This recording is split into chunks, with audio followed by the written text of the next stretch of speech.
নমস্কার সবাইকে, সকলে কেমন আছো? আশা করি ভালো আছো, আমিও বেশ ভালো আছি। তো সকাল সকাল ঘুম থেকে উঠে রেডি হয়ে আমি বেরিয়ে পড়েছিলাম টিউশনের উদ্দেশ্যে। আর জানো তো, আজকে ঘুম থেকে উঠতে আমার এতটা পরিমাণে লেট হয়ে গেছিলো যে আমি কোনো রকমে জাস্ট রেডি হয়ে টিউশনের জন্য বেরিয়েছি।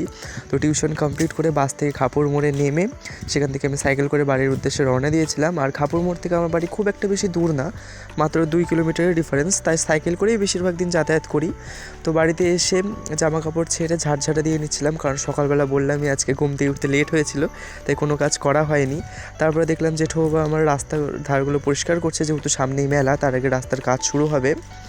তো সেই কারণে ভাবলাম আমিও একটুখানি সাহায্য করে দিই, যাতে কাজটা আরও তাড়াতাড়ি এগোই, কারণ অনেকটা পরিমাণে বেলা হয়ে গেছিলো।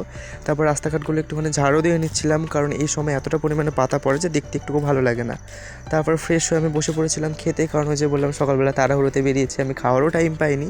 আর আমার খিদেও পেয়ে গেছিলো প্রচণ্ড, তাই ভাবলাম আগে খেয়ে নিই।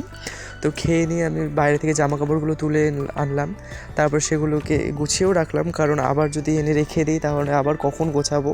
তো সে কারণে গুছিয়ে নিয়ে তারপর আমি বসে পড়েছিলাম পড়তে, কারণ সামনে আমার এক্সাম শুরু হয়ে যাবে ফার্স্ট সেমিস্টারের। তো আমি এখন পড়তে থাকি। আর আজকের ব্লগটা কেমন লাগলো অবশ্যই জানিও। আর যদি ব্লগটা ভালো লাগে তাহলে একটা লাইক, কমেন্ট, শেয়ার আর সাবস্ক্রাইব অবশ্যই করো। ততক্ষণের জন্য ভালো থাকো, সুস্থ থাকো। তোমাদের সাথে দেখা হবে আবার নেক্সট ব্লগে। Bye bye.